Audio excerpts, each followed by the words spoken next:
وہ نفس جو اندر سے ملامت کرتا ہے، دیکھو تم نے جھوٹ بولا، تمہیں جھوٹ نہیں بولنا چاہیے تھا. کسی اور نے ملامت کی یا نہیں کی، تمہارے اندر کوئی شے ہے جو ملامت کر رہی. دیکھو تم نے فلاں شخص کا دل توڑ دیا، یہ اچھا کام. یہ ہے لوامہ جس کی قسم کھائی گئی، لا اقسم بیوم القیامت ولا اقسم بالنفس اللوامہ. یہ نفس لوامہ ہر انسان میں ہے، اور جیسے ہمارے ظاہری وجود کے تقاضے ہیں، بھوک لگتی ہے، پیاس لگتی ہے، اسے کپڑے کی ضرورت ہے موسمی اثرات سے بچاؤ کے لیے، یہ جو مانوی شخصیت ہماری اندر ہے یہ بھی کوئی ڈیمانڈ کرتی ہے. اور انسان اپنے آپ کو مطمئن کرتا، ریشنلائز کرتا، ٹھیک ہے یہ تو خرابیاں ہیں، لیکن میں نے یہ کام بھی تو آخر کیے ہیں نا. یہ انسان کی ایک لازمی ضرورت ہے، اپنے ضمیر کو مطمئن کرنا. اب دیکھیے ہمارے ہاں کے مختلف طبقات میں مختلف تصورات ہیں نیکی کے جو رائج ہیں. ہمارے ہاں ایک مذہبی طبقہ ہے جس کے نزدیک اصل اہمیت ریچولز کی ہے، عبادات کی ہے، رسومات کی ہے. معاملات میں وہ دھوکہ دے رہے، سودا کر کے پھر گئے، ان کے دلوں میں نرمی نہیں ہے، سائلوں کو دھتکارتے ہیں. لیکن ایک اعتبار سے بہت دیکھیں، سودی کاروبار کرتے ہیں. ٹھیک ہے بھائی، میں سودی کاروبار تو کرتا ہوں، میں نے مسجد میں تو بنوائی ہے، میں نے مسجد میں جھاڑ بھی تو لگوا دیا ہے، میں نے مسجد میں قالین بھی تو بچھوایا ہے. تو نیکی کا ایک تصور یہ ہے ہمارے، اس کا بالکل برعکس ایک تصور ہے جدید تعلیم یافتہ طبقات کا تصور. آپ نے بارہا سنا ہوگا گفتگو، بھائی اصل نیکی یہ ہے کہ کوئی کسی کو دھوکہ نہ دے، جھوٹ نہ ہو، وعدہ پورا کرے، اپنا فرض صحیح طور سے ادا کرے، کہیں ملازم ہے تو اپنے فرائض صحیح طور سے ادا کرے. باقی رہ گئی نماز روزہ، یہ تو انفرادی باتیں ہیں، یہ کوئی کرتا ہے تو اپنے لیے، نہیں کرتا ہے تو کوئی بات نہیں. یہ دونوں ایک دوسرے کے بالکل برعکس تصورات ہیں. اور یہ ہمارے معاشرے میں جدید تعلیم یافتہ طبقات کا تصور نیکی اور ہمارے قدیم علماء اور ان کے زیر اثر جو عوام ہیں ان کے تصور نیکی میں یہ زمین و آسمان کا فرق.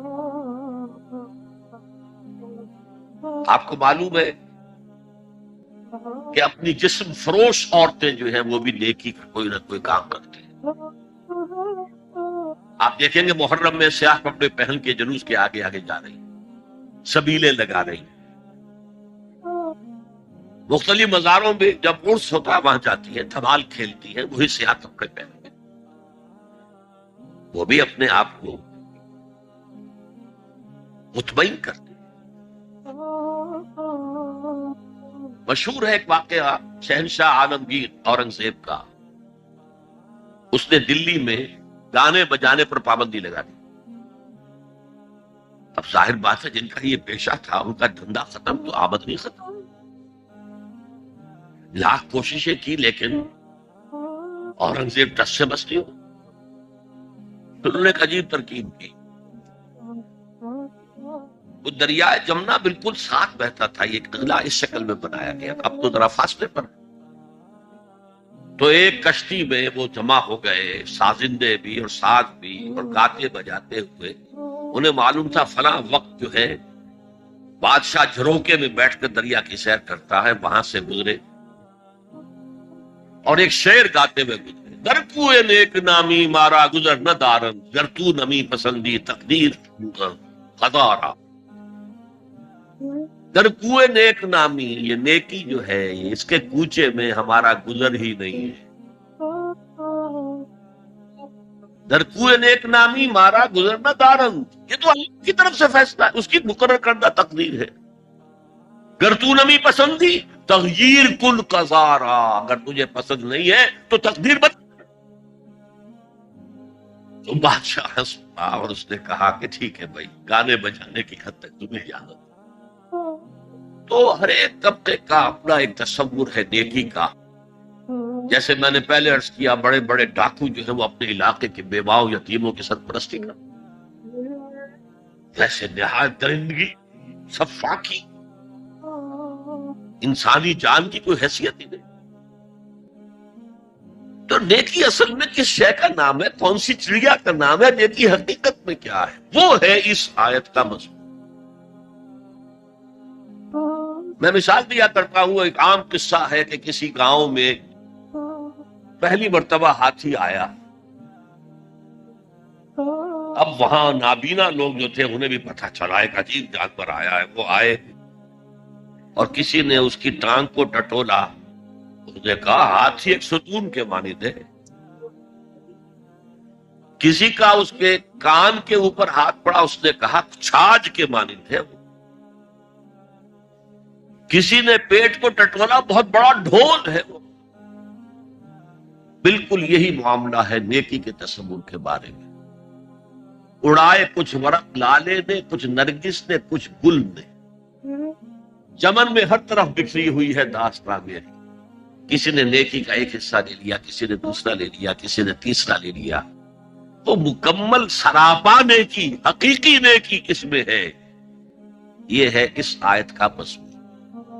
اب چوتھے نمبر پر یہ تمہیدی باتیں جو میں عرض کر رہا ہوں، اس آیت کا پس منظر کیا ہے جسے ہم کہتے ہیں شان نزول۔ کیا بحث چل رہی تھی جس میں ہدایت کے لیے یہ آیت نازل ہوئی؟ تو ذہن میں رکھیے کہ تحویل قبلہ اس آیت کا پس منظر ہے، شان نزول۔ آپ کو معلوم ہے مکے میں جب تک حضور رہے، آپ جب نماز پڑھتے تھے تو آپ جنوبی جانب کھڑے ہوتے تھے، یعنی رکن یمانی اور وہ کونا کہ جس میں حجر اسود نصب ہے، ان دونوں کے درمیان کھڑے ہوئے کعبے کی طرف رخ کیا۔ تو اسی رخ پر بیت المقدس بھی ہے۔ اسے کہتے ہیں استقبال قبلتین، دونوں قبلوں کا بیک وقت استقبال ہو گیا، رخ ہو گیا دونوں طرف، خانہ کعبہ کے بھی اور بیت المقدس کے بھی۔ مدینے میں آ کر تو یہ ناممکن ہے۔ اب اگر کعبے کی طرف رخ کرو گے تو بیت المقدس کی طرف پشت ہو جائے گی، وہ شمال میں ہے، یہ جنوب میں ہے۔ اگر بیت المقدس کی طرف رخ کرو گے تو کعبے کی طرف پیٹھ ہوگی۔ لیکن آپ کو معلوم ہے کہ حضور نے 16 یا 17 مہینے مدینے آنے کے بعد بیت المقدس کی طرف رخ کر کے نماز پڑھی۔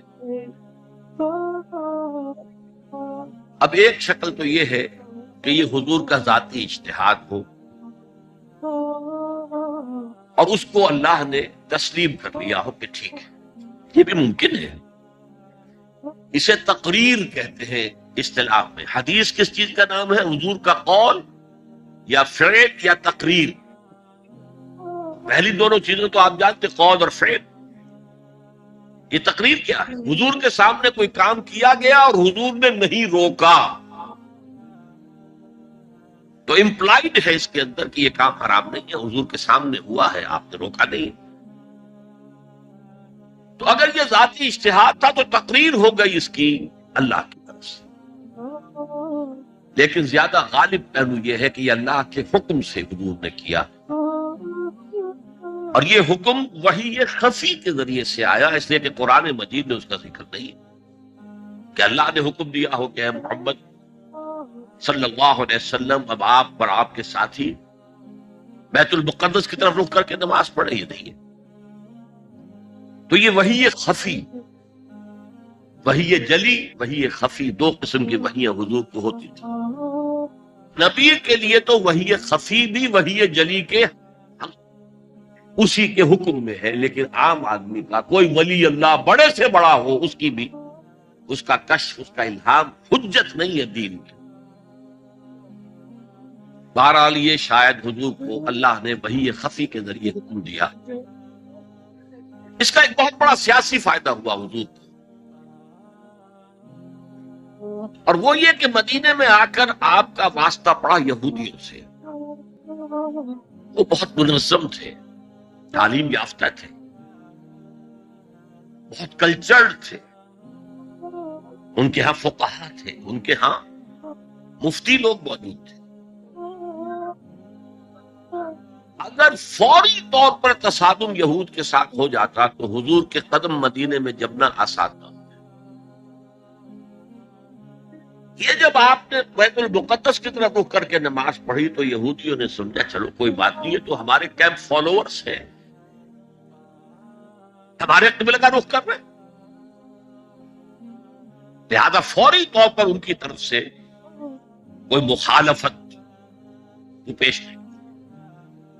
اور اس 16 مہینے میں حضور کو اپنے قدم جمانے کا مدینہ منورہ میں پورا موقع ملا، بلکہ پہلے 6 مہینے اس میں جو ہے بہت ڈیسائسو ہے۔ 3 کام آپ نے 6 مہینے میں کیے ہیں تو بالآخر بہت ہی زیادہ فیصلہ کن ثابت۔ نمبر 1 یہ کہ آپ نے مسجد نبوی کی تعمیر کر لی، اب یہی مرکز ہے، یہی درسگاہ ہے، یہی خانقاہ ہے، یہی پارلیمنٹ ہے، یہی دارالمشاورت ہے، یہیں سے فوجیں تیار کی جا رہی ہیں، یہی وفود آ کر پیش ہو رہے ہیں، بہرحال ایک مرکز مہیا ہو گیا۔ نمبر 2 یہ کہ مہاجرین میں اور انصار میں مواخات، ایک مہاجر ایک Ansari, they were declared brothers، یہ تھی انٹیگریشن آف دی سوسائٹی۔ اور تیسرا کام آپ نے یہ کیا اسی دوران میں جس کا تعلق اس حکمت عملی کے ساتھ بہت گہرا بن جاتا ہے کہ یہود کو جکڑ لیا ایک معاہدے میں، میثاق مدینہ، کہ اگر مدینے پر کوئی باہر سے حملہ آور آیا تو ہم سب مل کر واحد امت کی حیثیت سے مدینے کا دفاع کریں گے۔ جوائنٹ ڈیفنس آف مدینہ کا پیکٹ ہو گیا، اور یہ چیز بھی حضور کی کامیابی میں بہت فیصلہ کن ثابت۔ تو اس اعتبار سے یہ تحویل قبلہ جب پھر ہوئی ہے، اور میں نے جو کہا تھا کہ اللہ نے ہی کوئی حکم دیا تھا وحی خفی کے ذریعے، وہ اس سے ثابت ہوتا ہے کہ نہ صرف بہت سے مہاجرین پر یہ بات شاخ گزر رہی تھی، خود حضور پر بھی شاخ گزر رہی تھی کہ میں پیٹھ کیے ہوئے ہوں کعبے کی طرف۔ چنانچہ قرآن مجید میں یہ آیا ہے قد نرا تقلب وجهك في السماء، اے نبی ہم آپ کے چہرے کا، نگاہوں کا آسمان کی طرف اٹھنا بار بار دیکھتے رہے۔ آپ منتظر تھے کہ وقت آئے، حکم آئے، وحی آئے اور میں رخ بدل دوں۔ وما جعلنا القبلة التي كنت عليها الا لنعلم من يتبع الرسول ممن ينقلب على عقبيه، یہ اللہ نے اپنی طرف منسوب کر دیا، اور ہم نے وہ قبلہ جس پر تم اب تک رہے ہو 16 مہینے 17 مہینے یہ مقرر کیا تھا تاکہ دیکھ لیں کہ کون ہے رسول کا اتباع کرنے والے اور کون ہے جو اپنے الٹے پاؤں پھر جانے والے۔ کیا مطلب ہے اس کا؟ مہاجرین مکے سے آئے تھے، ان کے دلوں میں عظمت جو ہے کعبے کی وہ پلی ہوئی تھی اندر ٹھوک ٹھوک کا۔ اب دیکھا اللہ نے حکم نہیں دیا وحی جلی کے ذریعے سے، یہ رسول کا حکم تھا، گویا کہ یہ ایک امتحان ہو گیا کہ کہیں تمہاری حمیت جاہلی، تمہاری محبت جو تمہیں کعبے سے ہے وہ تمہیں اسلام سے پھیر تو نہیں دیتی؟ آیا تم رسول کے حکم کو مقدم رکھتے ہو اور اپنی کسی سابقہ حمیت، جسے حمیت جاہلی ہم کہہ دیں گے، اس کو مقدم رکھتے ہو؟ یہ ایک سخت امتحان تھا جس میں کہ اہل مکہ جو مہاجرین تھے وہ مبتلا کیے گئے، اور خاص طور پر یہ بات کہ رسول کا حکم ماننے کی تاکید، چاہے ابھی قرآن میں کوئی آیت نہیں آئی ہے لیکن حقیقی مومن کے لیے رسول کا فرمانا بھی ایسے ہی ہے جیسے کہ اللہ کا فرمان۔ اس کی تربیت بھی ہو گئی۔ لیکن یہ کہ اکثر کا معاملہ یہ تھا کہ یہ معاملہ شاخ گزر رہا تھا، یہاں تک کہ حضور کا معاملہ بھی تھا قد نرا تقلب وجهك في السماء فلنولينك قبلة ترضاها، تو اے نبی ہم بدلیں گے قبلہ وہ جو آپ کو پسند ہے، اب رخ کرو مسجد حرام کی طرف، فولوا وجوہکم شطر المسجد الحرام، اب اپنا رخ کر لو مسجد حرام کی طرف۔ چنانچہ مدینے میں ایک مسجد القبلتین ہے، جو حضرات گئے ہیں زیارت کرتے ہیں، انہوں نے زیارت کی۔ حضور مدینے سے باہر ایک قبیلے کی جگہ تھی، وہ وہاں گئے ہوئے تھے، کوئی دعوت طعام تھی، دوپہر کا کھانا تھا، اسی وقت ظہر کا وقت ہو گیا۔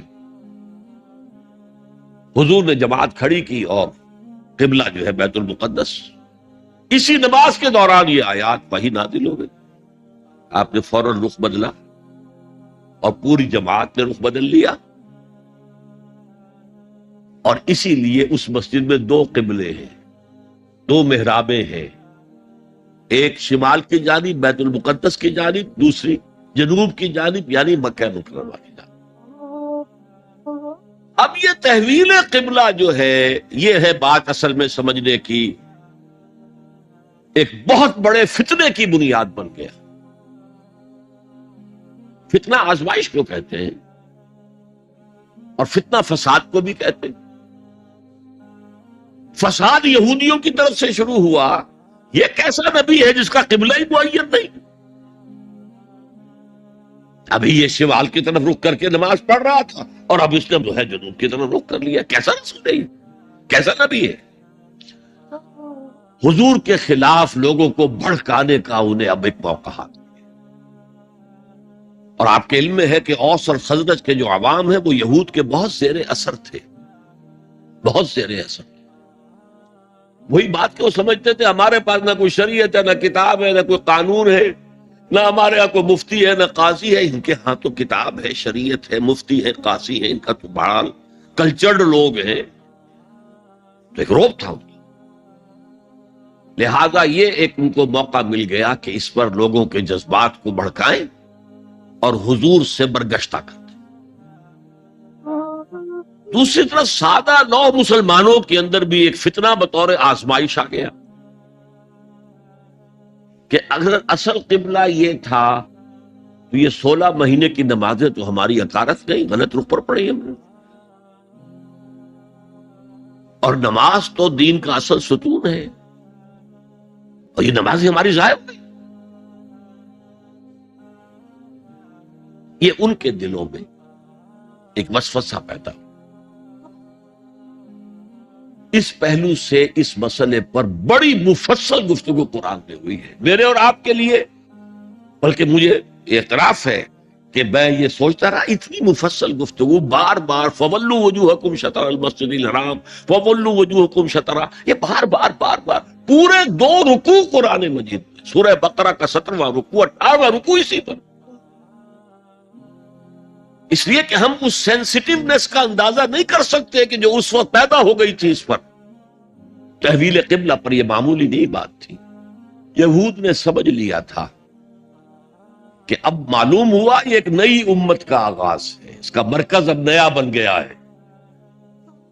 اب تک وہ سوچ رہے تھے کہ ہمارے ہی، چنانچہ ایک اور واقعہ ہوا تھا کہ یہ عاشورہ کا روزہ رکھتے تھے یہودی۔ حضور نے پوچھا کیوں رکھتے ہو 10ویں محرم کا روزہ؟ انہوں نے کہا کہ اصل میں ہمیں جو نجات ملی تھی فرعون سے، اور فرعون کو جو غرق کیا گیا تھا لاؤ لشکر سمیت، وہ 10 محرم کو ہوا تھا، ہم شکرانے کے طور پر روزہ رکھتے ہیں۔ حضور نے فرمایا کہ موسیٰ کے تو ہم تم سے زیادہ مستحق ہیں، لہذا مسلمانوں کو حکم دیا کہ تم بھی 10ویں محرم کا روزہ رکھا کرو۔ اب یہ چیزیں ایسی تھیں کہ جس سے وہ پیسیفائیڈ تھے ایک طرح سے، کہ نہیں یہ کوئی نئی چیز نہیں ہے، یہ ہمارے کیمپ فالوورز۔ بلکہ حضور نے فرمایا تم 2 روز کا روزہ رکھو، 9ویں محرم کا بھی 10ویں کا۔ بہرحال اس پر جو ایک تشویش ہوئی ہے، اس تشویش کو دور کرنے کے لیے 2 رکوع، 17واں 18واں رکوع، 2 رکوع پورے کے پورے اسی بحث پر مشتمل ہیں۔ اور اس کے علاوہ اب میں مثال دوں کہ میرا ایک ہاتھ یوں ہے، ایک ہاتھ یوں ہے، بیچ میں میرا جسم ہے، تو اس بحث کا جسم جو ہے وہ تو وہ دو رکوع ہیں، رکوع 17واں 18واں، لیکن ادھر دور پہلے ایک آیت آ گئی تھی جس نے زمین ہموار کی، للہ المشرق والمغرب فینما تولوا فثم وجہ اللہ، دو رکوع پہلے، مشرق و مغرب سب اللہ کے ہیں، جدھر بھی رخ کرو اللہ کا رخ ہے۔ قبلے کا مطلب یہ تو نہیں ہے کہ اللہ اس سمت میں محدود ہے، معاذ اللہ، اللہ کا رخ، اللہ تو مشرق میں ہے، مغرب میں ہے، شمال میں ہے، جنوب میں ہے، فوق میں ہے، تحت میں ہے، ہر جگہ ہے۔ للہ المشرق والمغرب فینما تولوا فثم وجہ اللہ، مشرق و مغرب سب اللہ کے ہیں، جدھر بھی تم رخ کرو گے وہ اللہ کا رخ ہے۔ یہ ایک تمہید ہو گئی تھی۔ اس کے بعد ایسے وہاں جا کر عجیب سا محسوس ہوتا ہے کہ یہاں تو کوئی سیاق و سباق تو تھا نہیں، یہ آیت کس حوالے سے آئی ہے؟ اصل میں اس بحث کے لیے تمہید وہاں سے شروع کر کے بات چھوڑ دی گئی، اور پھر دو رکوع آگے جو ہے وہ یہ آیت آ گئی کہ اگر ابھی کوئی ریزیڈول ایفیکٹ باقی ہے تو اب ان سے کہا جا رہا ہے سخن شناس نئی دل برا خطائی جاست، لوگوں تم بات نہیں سمجھتے، سخن شناس نہیں ہو اے میرے محبوب، دل برا، سخن شناس نئی دل برا خطائی جا، خطا یہاں ہے، تم جسے اصل نیکی سمجھ بیٹھے ہو، ریچول، ظاہری شکل، وہ اصل نیکی نہیں ہے، وہ کل نیکی نہیں ہے۔ نیکی تو اصل میں ایک روح ہے جو پورے وجود میں سرایت کرتی ہے، ایک بالکل مختلف انسان وجود میں لاتی ہے، ایک پورا مختلف کردار وجود میں لاتی ہے۔ نیکی تو حقیقت میں وہ ہے، جیسے کہ ہمیں معلوم ہے نماز کا ایک ظاہر ہے، فقہ اس سے بحث کرے گی، لیکن اصل نماز، آپ کو اللہ کی حضوری کا شرف حاصل ہوا، کچھ حضور قلب میسر آیا، کوئی خشوع و خضوع ہوا، کوئی اللہ کے ساتھ مخاطبت اور مکالمے کی صورت پیدا ہوئی؟ کیا تم نے جب سجدہ کیا تو محسوس کیا کہ تم نے اپنے رب کے قدموں پر اپنا سر رکھ دیا ہے؟ اگر یہ نہیں ہے تو ٹھیک ہے، فقہی نماز ادا ہو گئی، اصل نماز تو ادا نہیں، نماز کی روح تو تم نے نہیں پائی۔ تو ہر شے کا ایک ظاہر ہے اور ایک اس کی روح ہے، باطنی روح۔ ہم اپنی مجبوری سے ظاہری ہی بات کو دیکھ سکتے ہیں، روح تو ہماری نگاہوں کے سامنے ہے نہیں، جس کا نتیجہ یہ نکلتا ہے کہ صرف ظاہر ہی ظاہر رہ جاتا ہے، روح کی طرف توجہ ہی نہیں۔ اور یہی سب سے بڑا الزام، سب سے بڑی تنقید حضرت مسیح کی تھی یہودیوں پر۔ تم مچھر چھانتے ہو اور سموچے اونٹ نکل جاتے ہو۔ ظاہری معاملات میں، فقہی معاملات میں بحثیں ہو رہی ہیں، مفصل بحثیں ہو رہی ہیں، اور کفر کے فتوے لگ رہے ہیں، تم نے اگر یہ کر دیا تو یہ ہو گیا، اور سموچے اونٹ نکل رہے ہو، حرام کاموں میں تم ملوث ہو، سود تم لے رہے ہو۔ یہ ہے کہ تمہارا معاملہ سارا کا سارا دین کی ظاہر سے رہ گیا۔ اور یہ جو فرمایا کہ تمہاری مثال ان قبروں کی سی ہے جن کے اوپر تو سفیدی کر رکھی ہے لیکن اندر گلی سڑی ہڈیوں کے سوا کچھ نہیں۔ روح دین سے تم ناآشنا ہو چکے ہو، محبت خدا بندی تم میں نہیں ہے، لیکن ظاہر پرستی ہے، مظاہر پرستی ہے، ریچولزم ہے، تمہارا دین یہ پڑھ کر رہ گیا۔ آج ہمارے ہاں بھی صورتحال مختلف نہیں ہے، میں عرض کر چکا ہوں۔ سب سے بڑا طبقہ ہمارے ہاں ظاہر بات ہے کہ جو ہمارے علماء کے زیر اثر ہے، اور وہ فقہاء ہیں، اور فقیہ کا کام ہی ہے کہ وہ ظاہر سے بحث کرے، باطن سے تو بحث نہیں کر سکتا۔ لہذا ریچولز ہی ریچولز رہ گئے ہیں، حقیقی روح ہر شے کی ختم ہو چکی، رہ گئی رسم اذاں روح بلالی نہ رہی، اور فلسفہ رہ گیا تلقین غزالی نہ رہی۔ نماز و روزہ و قربانی و حج یہ سب باقی ہے، تو باقی نہیں۔ اب آئیے اس پر غور کیجئے، جو میں نے عرض کیا تھا لیس البر، اب زبر اور پیش میں زمین و آسمان کا فرق ہو جاتا ہے. لیس البر ہوتا جیسا کہ ہے سورہ بقرہ میں آگے جا کر، لیس البر ان تاتوا البیوت من ظہورها. ان کے ہاں یہ قاعدہ تھا یا ایک رواج ہو گیا تھا کہ اگر احرام باندھ کر گھر سے نکل آئے اور اب کسی ضرورت سے گھر جانا پڑا، دروازے سے نہیں داخل ہوں گے، ایک دفعہ احرام باندھ کے نکل آئے، اب کیسے جائیں واپس؟ تو گھر کے پچھواڑے سے دیوار پھلانگ کے جاتے تھے. تو وہاں کہا یہ کوئی نیکی نہیں ہے. لیس البر ہوتا تو اس کا مطلب ہوتا سرے سے کوئی نیکی نہیں ہے، یہ تو ہمارا من گھڑت ایک خیال ہے. لیس البر یہ خبر ہے جسے مقدم کیا گیا ہے، اور اس کا مفہوم اب ہو گیا حصر کا. کل نیکی یہ نہیں ہے، یعنی نیکی کا ظاہر بھی ضروری ہے. یہ نہ سمجھو کہ نماز کا ظاہر کوئی معنی نہیں رکھتا. طہارت حاصل ہوئی ہے یا نہیں ہوئی ہے، وضو صحیح ہوا ہے یا نہیں ہوا ہے، جو پانی استعمال کیا تھا وہ بھی پاک تھا کہ نہیں تھا، یہ ساری چیزیں ضروری ہیں. دین کا ظاہر بھی ضروری ہے. یہ نہ نفی کیجئے کہ ان فقہا کا کیا ہے، ظاہر ہی کو لیتے ہیں. ہمارے ہاں بعض جو ہے انتہا پسند جو ہے، جو ملنگ ٹائپ صوفی ہوتے ہیں، ایک تو حقیقی کوئی صوفی ہوں، ایک ملنگ تھا، وہ ان تمام چیزوں کو چھوڑ بیٹھ. جیسے میں نے آپ کو شعر سنایا تھا اور اختلاف بھی کیا تھا، مولانا روم نے کچھ زیادتی کی ہے، سختی کی ہے، انداز بیان اچھا نہیں ہے کہ ماز قرآن مغزہ برداشتیں مستخاں پیش سگاں انداختیں. ہم نے قرآن سے اس کا اصل مغز جو ہے وہ کشید کر لیا ہے، ہڈی کا گودا ہم نے کھینچ لیا، اب ہڈی خالی ہمیں پھینک دی. یہ ہمارے صوفیہ میں سے بعض کا طرز عمل رہا ہے جو غلط ہے. نہیں، ظاہر بھی اہم ہے، ظاہر بھی نیکی ہے. صلو کما رأیتمونی اصلی، نماز پڑھو اسی طرح جیسے مجھے دیکھتے ہو کہ میں نماز پڑھتا ہوں. ظاہر بھی کنفرم کرنا چاہیے اس کے ساتھ، لیکن اصل شے نماز میں توجہ ہے، انابت ہے، خشوع ہے، خضوع ہے، حضور قلب ہے. لہذا یہاں ترجمہ ہوگا کل نیکی یہی نہیں ہے کہ تم اپنے چہرے مشرق اور مغرب کی طرف کرو. یہ تو ظاہر ہے.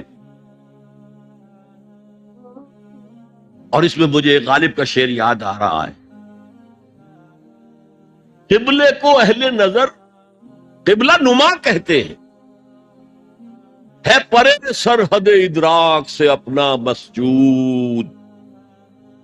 جسے ہم سجدہ کر رہے ہیں وہ تو ہمارے ادراک اور شعور اور وہم اور خیال اور تصور اور تخیل سے وراء الورا وراء الورا وراء الورا ہے، پرے سرحد ادراک سے اپنا مسجود. قبلے کو اہل نظر قبلہ نما کہتے ہیں، یہ کعبہ تو قبلہ نما ہے. بہرحال اب اس کی نفی کرتے ہوئے، جزوی نفی، کلی نفی نہیں ہے. لیس البر، کل نیکی یہ نہیں ہے کہ تم اپنے چہرے مشرق اور مغرب کی طرف کر لو. ولکن البر، بلکہ نیکی اس کی ہے. یہاں پر بھی اب لفظ محذوف ہے، ولکن البر بر من آمن باللہ والیوم الآخر. نیکی تو حقیقت میں اس کی ہے. اس میں آگے بڑھنے سے پہلے مجھے یاد آیا کہ میں بر کے مفہوم پر بھی کچھ گفتگو کر لوں. بر کسے کہتے؟ بہت عمدہ باتیں جو ہے پہلے کہی ہیں. بر اور بر یہ دونوں مادہ تو ایک ہی ہے، بحر و بر. جب تک انسان سمندر میں رہتا ہے، آج کا تو خیر تصور نہ کیجئے، پہاڑوں جیسے جو ہے پہاڑ سمندر میں چل رہے ہوتے، عام حالات میں کوئی اس کے ادھر ادھر جو ہے کوئی ہچکولے محسوس نہیں ہوتے. لیکن پرانے زمانے کے سمندر کا تصور کیجئے تو ہر وقت وہ ہے آدمی غیر مطمئن ہوتا تھا، اسی وقت کچھ ہو سکتا ہے، ہچکولا آ رہا ہے، ادھر سے آ رہا ہے، ادھر سے آ رہا ہے. تو دل میں ایک خوف سا رہتا تھا، ایک بے چینی سی رہتی تھی، عدم تحفظ کا ایک احساس رہتا تھا. بر پر، خشکی پر آتے ہی اطمینان. تو یہ اصل میں انسان کے باطنی اطمینان کے لیے، جو ابھی آپ نے فرمایا کہ نیکی وہ ہے کہ جس کو کر کے تمہیں خوشی حاصل. اور فتویٰ اپنے دل سے لے لیا کرو. ما حاک فی صدرک، جو کچھ تمہارے سینے کے اندر جو کچھ جس سے خدبد ہو جائے، جس سے بے چینی ہو جائے، وہ اسم ہے، وہ گناہ ہے. الاسم ما حاک فی صدرک وکرہت ان یطلع علیہ، اور گناہ وہ ہے کہ جس کے بارے میں تمہیں یہ پسند نہ ہو کہ لوگوں کو اس کی اطلاع ہو، وہ گناہ ہے. اس میں بھی مجھے جیسے انگریزی کی ایک نظم کا سٹینزا جو ہے یاد آیا تھا. Art is long and time is fleeting, دوڑا جا رہا ہے یہ وقت. And our hearts, though stout and brave, still like muffled drums are beating funeral marches to the grave. اپنے دل کی ہر بیٹ کے ساتھ ہم اپنی قبر سے قریب سے قریب تر، قریب سے قریب تر ہوتے جا رہے ہیں. اسی طرح کی ایک نظم ہے، بڑی پیاری نظم ہے. Charities that soothe and heal and bless are scattered over the feet of men like flowers. وہ بھلائیاں، وہ نیکیاں، وہ خدمت خلق، charities which soothe and bless and heals، دل کے اوپر مرہم سا رکھا جاتا ہے نیک کام کر کے، دل کو خوشی ہوتی ہے نیک کام کر کے. Charities that soothe and heal and bless are scattered over the feet of man like flowers. یہ تو ان پھولوں کے مانند ہے جو انسان کے قدموں میں پڑے ہوئے ہیں، جس کو چاہے اٹھا لے، جو چاہے اٹھا لے. No mystery is here, no special boon for the high and not for the low. The smoke ascends as high from the hearth of a humble cottage as from that of a haughty palace. دھواں اٹھتا ہے تو ایک کٹیا میں جو چورا جل رہا ہے اس سے بھی اٹھے گا تو جائے گا، اور محل کا کوئی بہت بڑا کچن ہے تو اس سے بھی اٹھے گا تو اوپر جائے گا. لہذا یہ غریب اور امیر کا فرق نہیں ہے، ہر شخص اس نیکی میں سے حصہ لے سکتا ہے. تمہارے پاس ایک روٹی تھی، تم نے آدھی دے دی کسی مانگنے والے کو، تمہارا حصہ ہو گیا، بہت بڑا حصہ. اور کسی بڑے امیر آدمی نے 150 جو ہے مسکین کو کھانا کھلا دیا، وہ اس کے قریب بھی نہیں آ سکے گا اجر و ثواب کے اعتبار سے اس شخص کے کہ جس کے پاس ایک ہی روٹی تھی اور اس نے آدھی دی. تو بر جو ہے حقیقت، لیس البر ان تولوا وجوہکم قبل المشرق والمغرب ولکن البر من آمن باللہ والیوم الآخر والملائکۃ والکتاب والنبیین. میں بھی ایک زمانے میں اس پر کچھ متردد سا ہوتا تھا، کچھ سوچتا تھا یہ نیکی کا تعلق تو ہم عمل سے سمجھتے ہیں، یہاں ایمان کی بحث کی کیا ضرورت ہے؟ ایمان تو ایک باطنی حقیقت ہے،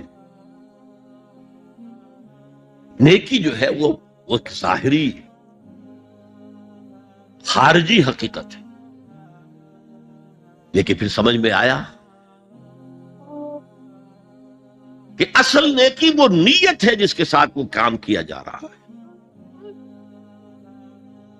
اگر خیرات بانٹی جا رہی ہے، جھگیوں میں جا کر میلے کچیلے بچوں کو گود میں لے کر اپنی سفید اشکروں کو بھی خراب کیا جا رہا ہے، اور معلوم ہے کہ یہ اس لیے کر رہا ہے کہ آئندہ الیکشن میں کھڑا ہونا ہے، تو کوئی ہے جو کہے گا کہ یہ نیکی ہو رہی ہے؟ کام تو بظاہر بڑی نیکی کا کام ہے. نیکی کے لیے شرط اول اللہ پر ایمان ہے، اس کی موٹیویشن لو آف گاڈ. اس کے سوا اگر کوئی اور موٹیو ہے، اگر دنیا میں شہرت چاہیے، اگر اس نیکی کے ذریعے سے بھی مال کمانے کا معاملہ ہے، دھندا ہے، نیکی کے پردے میں دھندا ہو رہا ہے، وہ نیکی نہیں ہے، چاہے ظاہری اعتبار سے وہ بہت بڑی نیکی ہو. تو سب سے پہلا مسئلہ نیت کا ہے، نیت کا ہے، نیت کا ہے. کس ارادے کے تحت یہ نیکی کی جا رہی ہے، کیا مقصود ہے، کیا مطلوب ہے. چنانچہ نوٹ کیجئے اکثر محدثین نے اپنے جو مجموعے مرتب کیے احادیث کے، ان میں پہلی آیت کون سی، پہلی حدیث کون سی لاتے ہیں؟ حضرت عمر رضی اللہ تعالیٰ عنہ سے روایت ہے، انما الاعمال بالنیات، نیکیوں کا، نیک اعمال کا دار و مدار نیتوں پر ہے، وانما لکل امرئ ما نوی، ہر شخص کو وہی کچھ ملے گا جس کی اس نے نیت کی ہوگی۔ فمن كانت ہجرته الى اللہ ورسولہ فہجرته الى اللہ ورسولہ، جو کوئی ہجرت کر رہا ہے، مکے میں گھر بار چھوڑ کر جا رہا ہے، اپنے وطن کو ترک کر کے جا رہا ہے مدینے کی طرف، صرف اللہ اور رسول کے لیے، اس کی ہجرت اللہ اور اس کے رسول کے لیے۔ ومن كانت ہجرته للدنیا يصيبها، اور اگر اس شخص کی ہجرت دنیا کے لیے ہے کہ اس کو حاصل کرنے، مثلا میں دیتا ہوں مثال، ایک مسلمان تھا، اس کا کوئی کاروبار تھا، اس کے خریدار مسلمان ہی تھے، وہ جا رہے، اب کیا کرے گا، مشرکوں نے سو تو اس کا سامان نہیں لے، اب وہ بھی چلے جا رہے ہیں۔ یہ اللہ کو معلوم ہے کہ اس کے ہجرت کا اصل سبب کیا ہے، ہم نہیں طے کر سکتے، لیکن اللہ کے ہاں جو کھاتا کھلا ہوا ہے، اس کی یہ ہجرت جو ہے اللہ اور اس کے رسول کے لیے شمار نہیں۔ ومن كانت هجرته للدنيا يصيبها او امرأة ينكحها، یا کسی عورت کے لیے ہو کہ اس سے نکاح کرے، کسی خاتون سے وہ شادی کا خواہش مند تھا، وہ خاتون ہجرت کر کے مدینے چلی گئی، اب یہ بھی باندھے کچے دھاگے سے بندھے ہوئے چلے جا رہے ہیں، تو یہ تو در حقیقت اس عورت کے کھاتے میں ہجرت جائے گی، اللہ اور اس کے رسول کے ہجرت میں نہیں۔ تو اصل شے یہ ہے، نیکی کا وہ کام جس کا ظاہر بھی نیکی کا ہو اور باطن بھی ہو، یہ موٹیویشن صرف اللہ کی رضا ہو، اللہ کی محبت اور اللہ کی رضا کا حصول، یہ ہے پازیٹو موٹیو۔ ایک نیگیٹو سائیڈ بھی ہے، سب لوگ ذہنی اعتبار سے اتنے بلند نہیں ہوتے کہ اللہ کی محبت وہی اصل محرک بن جائے۔ یہی وجہ ہے کہ حضور نے اس کو صلی اللہ علیہ وسلم کمال ایمان سے تعبیر کیا ہے، من احب للہ وابغض للہ واعطى للہ ومنع للہ فقد استکمل الایمان، جس نے کسی سے محبت کی تو اللہ کے لیے کی، کسی سے نفرت اور بغض رکھا تو اللہ کے لیے رکھا، کہ اللہ کو اس سے نفرت کرنا پسند، اور کسی کو کچھ دیا تو اللہ کو خوش کرنے کے لیے دیا، اور کسی سے کچھ چیز روکی تو صرف اس لیے کہ اللہ کو اس کا روکنا پسند ہے، تو اس شخص نے اپنے ایمان کی تکمیل کر لی۔ اگر اس کا موٹیو خالص ہو گیا ہے اللہ کی محبت اور اللہ کی رضا کا حصول، تو اصل میں نیکی ہے، ورنہ چاہے بظاہر کتنی ہی بڑی نیکی نظر آئے وہ نیکی نہیں۔ لیکن جو لوگ اس حد تک نہ پہنچ پائے ہوں، استکمال ایمان تک، تکمیل ایمان تک، تو ان کے لیے ایک اور موٹیو بھی ہے، والیوم الآخر، قیامت کا دن، جزا و سزا کا یقین، اللہ کا خوف، آخرت کے محاسبے کا خوف۔ خوف بھی ایک بہت بڑا موٹیو ہے، بہت بڑی موٹیویٹنگ فورس۔ اب میں یوں کہوں گا کہ اگر کسی عمل کا محرک ہے صرف اللہ کی محبت، اس کی رضا کا حصول اور آخرت کی نجات، تو وہ نیکی ہے۔ اگر یہ نہیں ہے، کوئی وطن پرست ہے، وطن کی محبت کی وجہ سے کوئی نیک کام کر رہا ہے، تو اس کا وہ کام وطن پرستی کے کھاتے میں جائے گا، خدا پرستی کے کھاتے میں نہیں جائے گا۔ کوئی قوم پرست ہے، اپنے قوم کی محبت میں کچھ کر رہا ہے، تو اس کا وہ نیک کام قوم پرستی کے کھاتے میں جمع ہوگا، خدا کی پرستش کے لیے نہیں۔ یہ ہے موٹیو کا فرق، اور یہ ہے موٹیو کی اہمیت، اور اس کا تعلق ہے ایمان باللہ اور ایمان بالآخرہ سے۔ ایک حدیث میں حضور نے فرمایا کہ قیامت کے دن سب سے پہلے 3 اشخاص کا معاملہ پیش ہوگا۔ ایک وہ تھا کہ جو اللہ کی راہ میں جنگ کرتا ہوا مارا گیا تھا، دنیا میں شہید سمجھا جا رہا۔ ایک وہ تھا جسے اللہ نے علم بہت دیا تھا، اس نے علم کو پھیلایا، خوب پھیلایا۔ اور ایک وہ جس کے پاس جس کو اللہ نے بہت دولت دی تھی، اور اس نے دولت جو ہے نیکی کے کاموں میں، بھلائی کے کاموں میں، غربا، یتاما، مساکین کے لیے خرچ کیا۔ اب اللہ پوچھے گا ان شہید صاحب سے کہ دیکھو میں نے تمہیں صحت دی تھی، جسمانی قوت دی تھی، تم نے کیا کیا؟ وہ کہے گا اے اللہ میں نے تیرے لیے قتال کیا اور اپنی جان دے دی۔ اللہ فرمائے گا کذبتا، تو نے جھوٹ بولا، انک قد قاتلت لأن یقال جریء، تو نے تو یہ جنگ میں حصہ لیا تھا اس لیے کہ تیری شجاعت کا ڈنک ہو جائے، تیری جرأت کی شدت ہو جائے۔ وقد قیلا، وہ کہا جا چکا، اب یہاں تمہارے لیے کچھ نہیں ہے۔ اور فرشتوں کو حکم ہوگا اور اوندے منہ گھسیٹتے ہوئے اس کو جہنم میں ڈال دیں۔ یہی حشر ہوگا اس عالم کا، تو نے وہ نیکی کا کام کیا تھا، لئن یقال عالم، کہا جا چکا دنیا میں، ڈنکا بج چکا تمہاری شہرت کا۔ اب اس میں نوٹ کیجئے، اگر کسی عالم کے علم کا ڈنکا بج جائے، اس کی اپنی نیت وہ نہیں تھی تو اس کے اندر کوئی خرابی نہیں ہے۔ یہاں معاملہ نیت کا ہے۔ اگر نیت یہ ہو کہ میرے علم کی شہرت ہو جائے، میرے ہاتھ چومے جائیں، مجھے نذرانے پیش کیے جائیں، تو پھر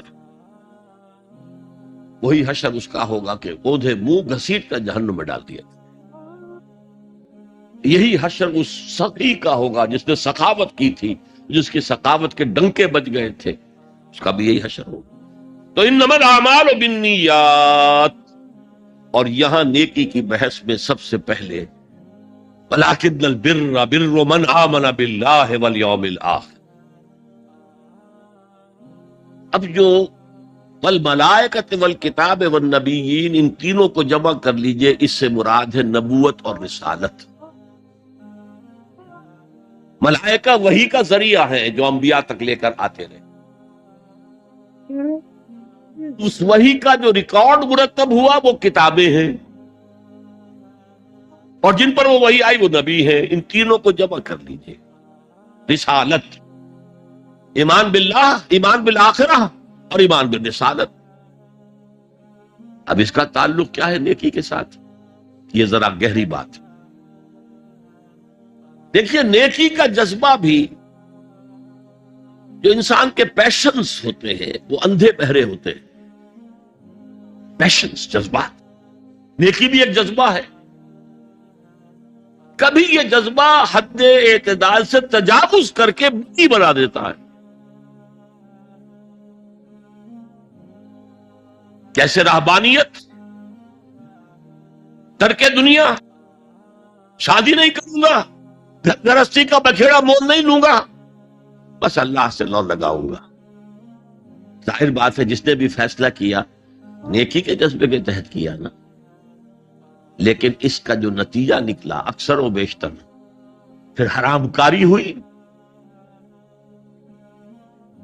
آپ عیسائیت کی جو ہے ہسٹری آف کرسچین موناسٹسزم، اس کا مطالعہ کیجئے، انہوں نے خود لکھا ہے کہ بظاہر راہب خانے ہیں، راہب اور راہبائیں رہتی ہیں، اور ان کے تہخانوں میں حرامی بچوں کے قبرستان ہو جاتے تھے۔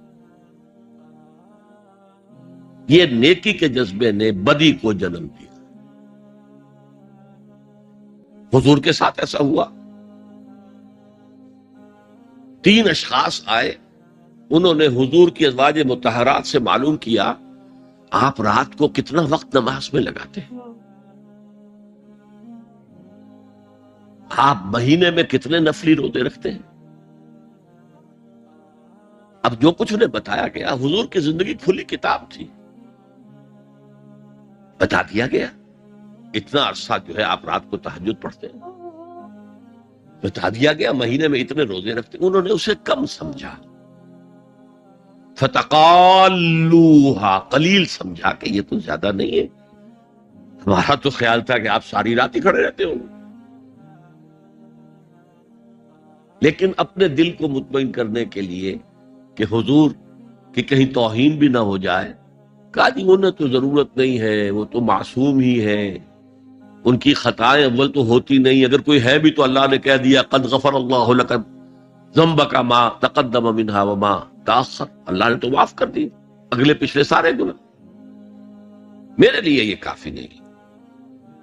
ایک نے کہا میں پوری رات عبادت کروں گا، اپنی قبر بستر سے نہیں لگاؤں. دوسرے نے کہا کہ میں ہمیشہ ہر روز روزہ رکھوں گا، کبھی افطار نہیں کروں گا. تیسرے نے کہا میں کوئی شادی بیاہ نہیں کروں گا، ایک ککیڑ میں نہیں پڑوں گا. میں حضور کو خبر ہو گئی آپ نے طلب، اور غصے کے انداز میں وہ الفاظ کہے کہ جو حضور سے بالکل متوقع نہیں. واللہ انی لاتقاکم واخشاکم، خدا کی قسم میں تم سب سے زیادہ متقی ہوں اور سب سے زیادہ اللہ سے ڈرنے والا ہوں. لیکن میرا طریق یہ ہے کہ میں رات کو سوتا بھی ہوں اور نماز بھی پڑھتا ہوں، میں روزہ رکھتا بھی ہوں، نافع بھی کرتا ہوں، میں نے شادیاں کی ہیں، متعدد ازواج میرے گھروں میں ہیں. فمن سنتی فلیس منی، جو بھی میری سنت سے ہٹ وہ مجھ میں سے نہیں ہے، میرا امت ہی نہیں ہے. تو نیکی کا جذبہ بھی حد اعتدال سے تجاوز کر کے بدی کو جنم دے سکتا ہے. ایک صحابی، نوجوان صحابہ میں سے عبداللہ ابن عمرو ابن العاص، عجیب یہ بات ہے کہ باپ جو ہے بہت بڑا سیاستدان، بہت بڑا جری سپہ سالار، بہت بڑا حکمران، حضرت عمرو بن العاص، بیٹا نہایت زاہد و عابد، مرتاس، زاہد مرتاس، ساری رات کھڑے ہیں، بستر سے کمر ہی نہیں لگائی، ہر روز روزے سے. یہ خبر دی گئی حضور کو تو آپ نے طلب فرمایا یا عبداللہ ولم اخبر انک تقوم اللیل وتصوم النہار، اے عبداللہ مجھے یہ خبر نہیں دی گئی ہے، یعنی یہ بات جو ہے صحیح ہے کہ نہیں کہ تم ساری رات عبادت کرتے ہو، ہر روز روزہ رکھتے ہو؟ کیا کہہ سکتے تھے؟ بلا یا رسول اللہ، حضور ایسا تو ہے. فرمایا لا تفعل، ہرگز ایسا مت کرو. فإن لزوجك عليك حقا وإن لزورك عليك حقا بل إن لنفسك عليك حقا، تمہارے نفس کے بھی تم پر حقوق ہیں، تمہاری بیوی کے بھی تم پر حقوق ہیں. ان کی زوجہ سے کسی نے پوچھا تھا تم ہمیشہ میلی کچیلی رہتی ہو، کبھی ہم نے تمہیں کسی اچھے لباس میں، کس کوئی جسے سنگھار کہہ دیتے کہ یہ میں نے دیکھا؟ تو ان کا کہ مجھے کیا غرض ہے، تمہارے بھائی کو تو مجھ سے کوئی غرض ہے ہی نہیں، میں کس کے لیے بناؤ سنگھار کروں؟ یہ بھی الفاظ آتے. فرمایا ہرگز مت کرو. میں تو کرتا ہوں، میں روزے بھی رکھتا ہوں لیکن نہیں بھی رکھتا، میں نماز پڑھتا ہوں لیکن سوتا بھی، میری بیویاں ہیں متعدد، تو میری سنت اگر تم نے چھوڑ دی تو تمہارا مجھ سے کوئی تعلق نہیں ہوگا. اس کا مطلب کیا ہوا؟ تو سم اپ، نیکی کا ایک ماڈل بھی سامنے رہنا چاہیے جس میں توازن ہو، اعتدال. انبیاء وہ توازن پیش کرتے ہیں اپنے کردار اور شخصیت کے ذریعے سے. وہ جو فرمایا گیا لقد کان لکم فی رسول اللہ اسوۃ حسنہ، تمہارے لیے اللہ کے رسول کی شخصیت میں ایک اچھا نمونہ ہے. یہ نمونہ معتدل ہے، متوازن ہے. حضرت عائشہ فرماتی ہے حضور ہمارے مابین تشریف فرما ہوتے تھے، پیار اور محبت کی باتیں بھی ہوتی تھیں. حضور ہمارے ہاں کے جو ذرا زیادہ دیندار، جنہیں زیادہ مسالہ لگ جاتا ہے، وہ کرخت مزاج کے گھروں میں بھی معلوم ہوا داخل کیا ہوا قیامت آ گئی ہے. تو اس طرح کا نہیں تھا معاملہ، اپنی بیویوں کی دل جوئی، ان سے محبت اور پیار کی باتیں. لیکن حضرت عائشہ فرماتی ہے کہ ہمارے درمیان بیٹھے ہوتے تھے اور پیار و محبت کی گفتگو ہو رہی ہوتی تھی، اذان کی آواز آتے ہی ایسے ہی اٹھ کر چل دیتے تھے جیسے ہمیں جانتے بھی نہیں کہ ہم کون ہیں. یہ توازن پیدا کرو.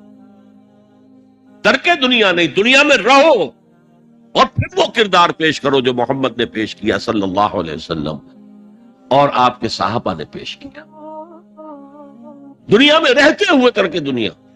ترک دنیا اس معنی میں دنیا مقصود نہ بن جائے، مطلوب نہ بن جائے. لا مقصود الا اللہ، لا مطلوب الا اللہ، لا محبوب الا اللہ. تو یہ ہے اس نیکی کی بحث میں ایمان بالرسالت کا معاملہ. اب آگے چلتے ہیں. وآتى المال على حبه،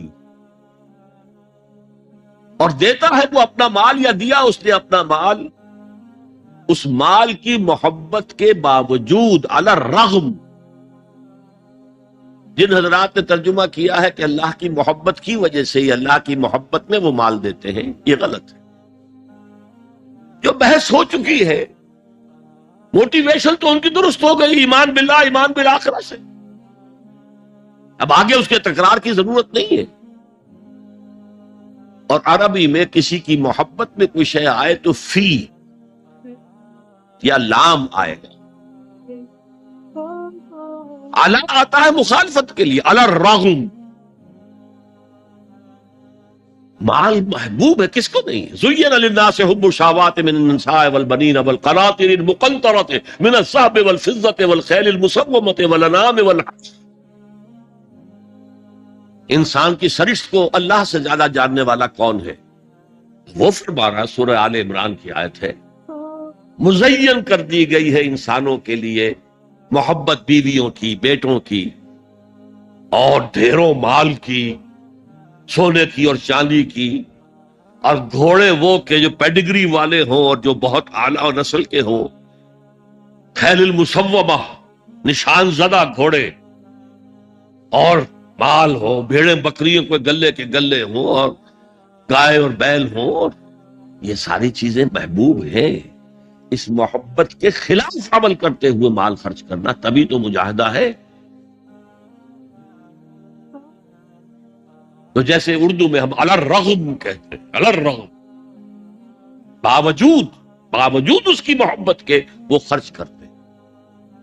اب یہاں جو اصل نوٹ کرنے کا نقطہ ہے وہ کیا ہے؟ دیکھیے، اسلام کا جو نظام ہے دنیاوی، اس میں ایمان کے بعد پہلی شے نماز ہے.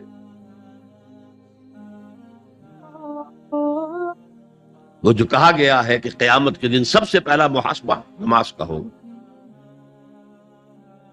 اور جب ہماری مسجدوں کے اندر لکھے ہوتے تھے فارسی کے اشعار، روز محشر کے جان گداز بود اولی پرسش نماز.